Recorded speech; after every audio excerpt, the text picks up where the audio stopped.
One Tuesday morning, as I hustled around our suburban kitchen, preparing my 4-year-old daughter Emma's lunch for preschool and glancing at the weather app on my phone, she looked up from her bowl of cereal with her wide green eyes and said, "Mommy, why does Daddy harm the women in the cellar?"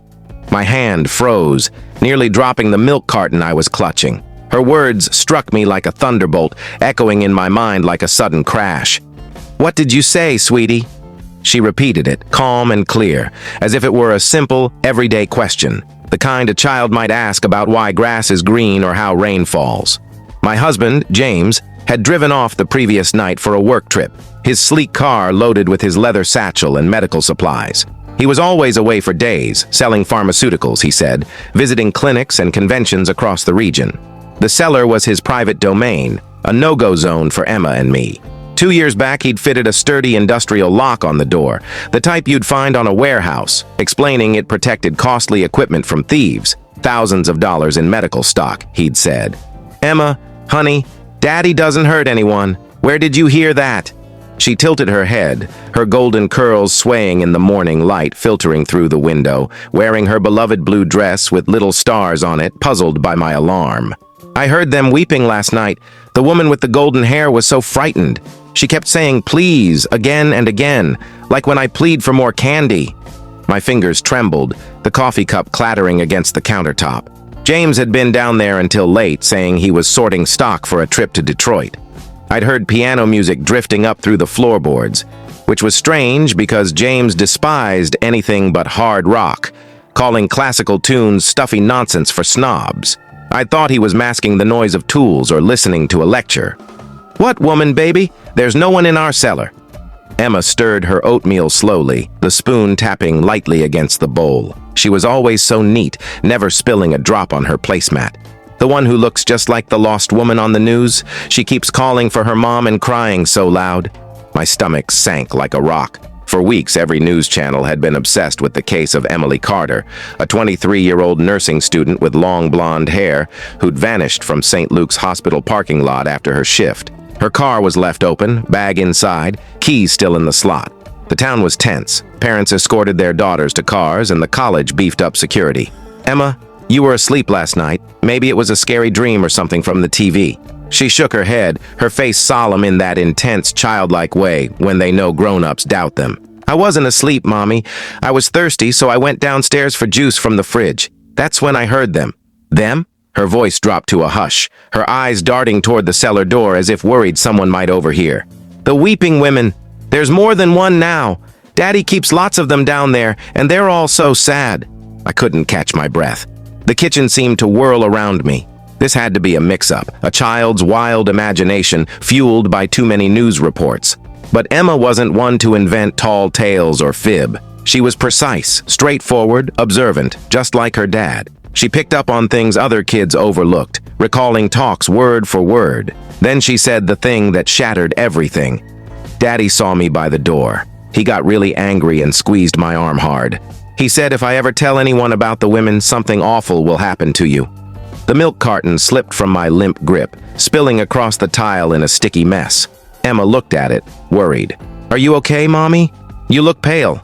I managed to wipe up the spill and get her ready for school, my thoughts spinning wildly. I buckled her little red backpack, handed her lunch money, and kissed her goodbye like it was any ordinary Tuesday. But nothing felt ordinary anymore. I dropped her at Bright Minds preschool in a fog, barely nodding to Mrs. Thompson's chipper hello. I signed her in like a robot, watching other parents laugh about soccer games and bake sales. Their world seemed so easy, so safe. Back home, I stood before the cellar door for the first time in ages. James had been firm. His workspace was off limits. "I need one spot in this house that's mine alone," he'd said when I offered to help tidy it. "You've got the whole upstairs, the kitchen, the den. Can't I have this?" The heavy lock shone against the dark wood. I tried to recall when he'd put it there. Right after Mrs. Larson's place next door was robbed last spring. 3 homes on our block were targeted in a month. "Just being safe," he'd said. "Crime's getting bad everywhere." I pressed my ear to the door, holding my breath. Nothing. Then a faint scraping, like nails on wood, and a soft, frantic whimper that chilled me to the bone. My pulse raced so fast I thought my heart might explode. I stumbled back, nearly tripping over the hamper by the stairs. This was crazy. I was letting a 4-year-old's fantasy unravel my marriage, my sanity, my grip on reality. James sold medicine. He had plaques upstairs in his office. Top salesman, 3 years straight. He pitched new drugs to doctors and nurses, showed me photos from conferences, shaking hands with clinic bosses and drug company reps, like Emily Carter. I cleaned the house all day, trying to smother the dread in my chest. Every floorboard creak jolted me. When the dryer rumbled, I almost yelped. I scoured the counters until my hands bled, sorted the pantry 3 times, vacuumed the rug until I could see the lines in the fibers. But Emma's words haunted me, her calm certainty, the fear in her eyes when she glanced at the cellar door. When James called at noon, as he always did on trips, his voice sounded off, tense. "How's everything there?" "Fine. Emma's at school. I'm cleaning." "Good. Anything odd going on?" I almost mentioned Emma's words, almost asked if there was something to know, but his tone stopped me. "Number all normal. When are you back?" "Thursday night, as usual. Love you." "Love you too." But as I hung up, I wasn't sure I meant it. I started seeing our life differently. How James always tracked my whereabouts, my conversations, our spending. How he'd persuaded me to quit my job, drop my friends, depend on him fully. How he checked our phone records, internet history, even my social media. He'd framed it as care, protection. Now it felt dark. I recalled his reaction when I'd suggested working after Emma started preschool. "We don't need the cash," he'd said. "Emma needs you here. What if school calls?" When I missed my office pals, he'd noted how much family time we had. When I wanted to see my sister, he'd mentioned gas prices. He'd slowly cut me off from everyone, everything. When I picked Emma up, I scanned her face for signs she'd been prompted or was pretending. But she babbled happily about crafts and swings, normal except for how she avoided the cellar door when we got home. "Tell me more about last night," I said as we sat with her snack of carrot sticks and crackers. She nibbled a carrot, thinking. "The golden-haired woman said please a lot, and I want to go home." She sounded like me when I have a nightmare and need you to hug me. "What else?" "There were thumps, like someone banging the walls and chains clanking." Chains. My veins froze. "What kind of chains?" "Like on my slide, but bigger, and they moved a lot." "Anything else?" "There was a woman with black hair who didn't make sounds anymore." My fists tightened. "What do you mean, no sounds?" "She was lying still, like when Grandma slept at her funeral, but her eyes were open and she looked so sad." I rushed to the bathroom and threw up until nothing was left. Back at the table, Emma was still snacking, humming softly. That night, after Emma slept, I crept downstairs with a flashlight. The scraping was louder, urgent. I heard muffled sobs, chains rattling, definitely more than one voice. At least 3 pleas for help. People were trapped down there. I raced upstairs, dialed 911, and whispered that someone might be stuck in my cellar. The dispatcher asked if I was in danger. I said no, but to hurry. She said police would arrive in 10 minutes and to stay on the line. Hiding in my bedroom closet, phone to my ear, I heard James's car in the driveway. Its familiar engine hum, a faint clatter he'd meant to fix. He wasn't due back till Thursday. From the window, I saw him exit, glancing at his phone. Had he tracked my call? He controlled our phones, internet, saying it streamlined bills. I'd thought it practical. Now I wondered what else he watched. The front door opened, his voice floating up, too casual. "Sarah, home early? Meetings wrapped up fast?" I heard an edge, doubt, caution, the tone of a hunter sensing a threat. "Upstairs," I called, trying to sound calm while whispering to the dispatcher that my husband was back unexpectedly. I heard his steps on the stairs, slow, measured, each creak like a ticking clock. He appeared in the doorway, his eyes icy, not the warm hazel I'd loved for 8 years, but sharp, assessing. "Where's Emma?" "Asleep. School wore her out, crafts and playtime." He stepped closer and I saw his shirt was stained, dark grime under his nails. Dried blood, maybe. "You seem on edge," he said, eyeing me like a lab sample. "Just tired. Busy day with Emma. You know kids." "Sarah?" His whisper chilled me. "Have you been in the cellar?"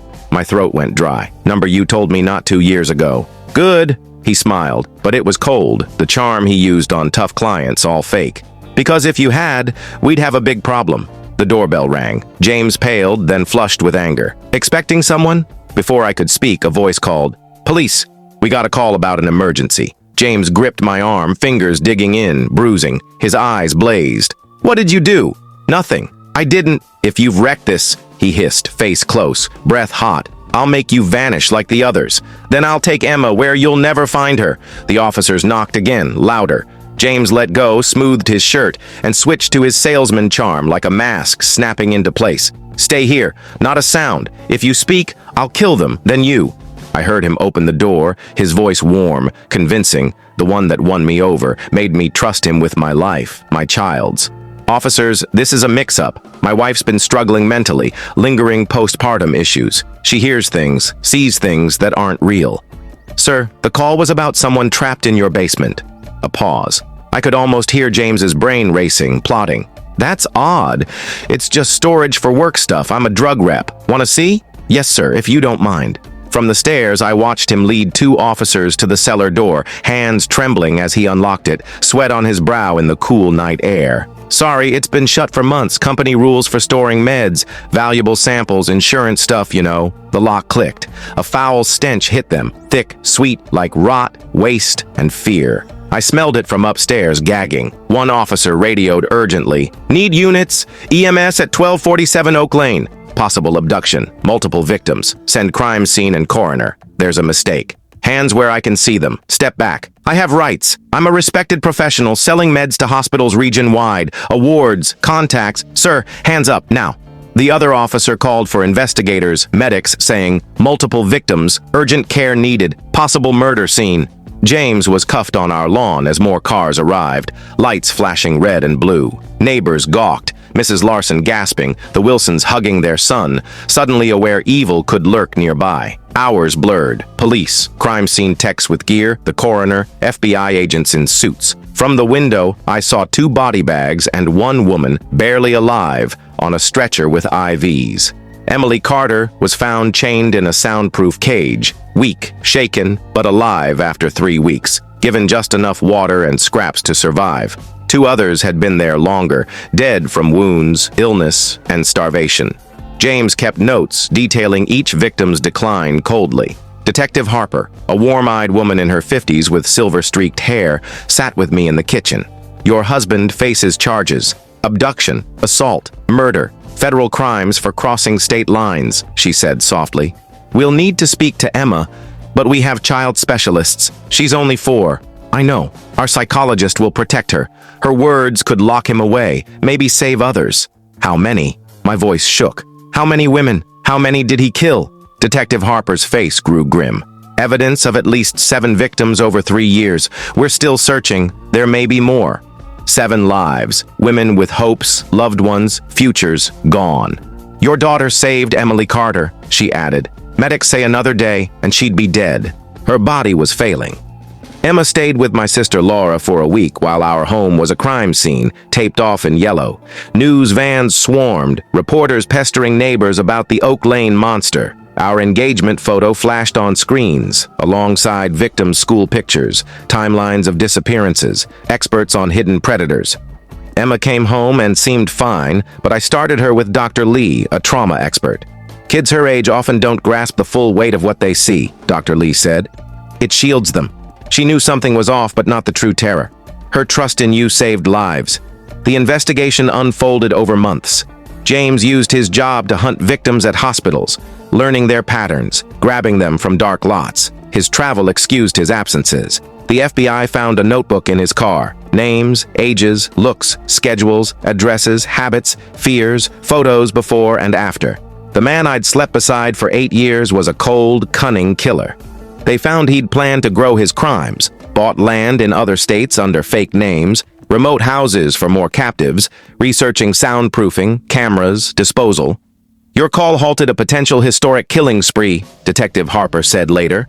"He was ramping up fast, with means to go on undetected. The trial ran 8 months, gripping the news. James's lawyers claimed I framed him, said I was cheating, unstable, jealous of his success, imagining things from mental illness. They brought experts on postpartum issues, memory tricks, said I coached Emma to lie, that a 4-year-old wasn't reliable.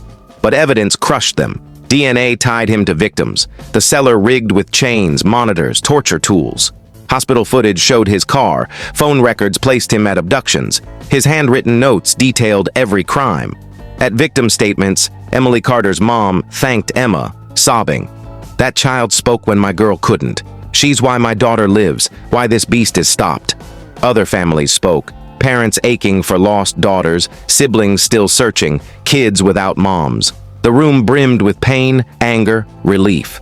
James got life without parole for murder, abduction, assault. He sat stone-faced, unrepentant, eyes blank. He never faced me, but jail rumors said he asked about our new home, threatened revenge. We moved to Washington, far from that horror, using house sale money, low after cleanup in Reno, buyers wary of its past. A builder raised it, rebuilt anew, but the stigma lingers. Emma's 8 now, no recall of that night or her words. Dr. Lee said kids block trauma to cope. She's in 3rd grade, loves dance and painting, still sharp, spotting details, finding her teacher's lost earring in the dirt, noticing Mrs. Lopez fall in her yard, getting help fast. I wonder what if I'd ignored her, brushed it off as a dream. How many more would have vanished? Last month, Detective Harper said they tied James to 6 earlier cases, a student in Michigan, an admin in Virginia, a tech in Tennessee, a clerk in Ohio, 2 others, cold for years. Your daughter stopped dozens of crimes, she said. He was accelerating, violence worsening. When I told Emma she was brave, she shrugged, calm as ever. I just said what was true, Mommy. That's what you do when something's bad. She paused. Grown-ups don't always hear kids' important stuff, but you did. That changed everything. At night, I tucked her in our new home. No cellar, no secret locks, windows wide open. I check every door twice, testing knobs and bolts. Good night, my strong girl, I whispered, kissing her, smelling her fruity shampoo. Night, Mommy. I love you. As I dimmed the light, she murmured, I'm glad the sad women aren't here anymore. I hope they're safe where no one can harm them. She slept, and I stood in her doorway, tears falling, grateful for her bravery. Emily Carter writes us. She's in school, studying to aid victims, heal trauma, inspired by Emma. Her last letter had a graduation photo, her smiling, family around, strong. She wrote, Thank you for hearing the small voice that saved me. Emma's my hero. Other families connect. Holiday cards from Emily's parents, birthday notes for Emma. They fund hospital safety, help missing persons kin. At night, I think of silenced women, broken families, then of Emily, alive, healing others, of those saved because Emma spoke. I think of monsters caught because parents listen closer. Sometimes the tiniest voices say the biggest things. You just have to hear them, and when you do, you might save a life.